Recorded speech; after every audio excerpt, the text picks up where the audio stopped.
How to create a shared Google Calendar.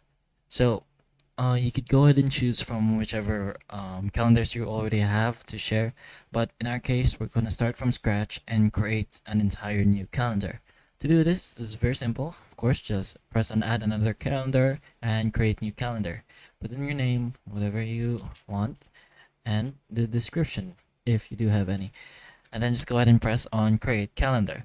Now that you have your specific calendar for your team or whoever you want to share it with, just go ahead here to the specific calendar and then go to the triple dot, which is the options, and then you can go to the settings and sharing.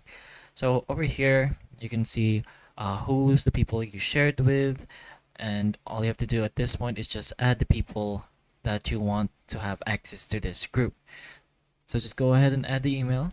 As for example, we put Michael123. We can do another example over here. Gmail.com. You can add as much as you want. Right there.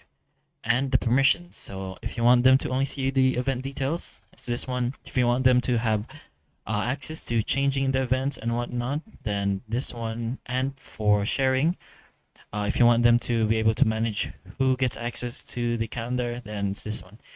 Then just go ahead and send it to those people, and you should be able to see that it's going to be shared with those specific people. And if you want to send them the link for the calendar, just go ahead and press on get shareable link, press on copy link over here, and just send it to them in whatever way you want.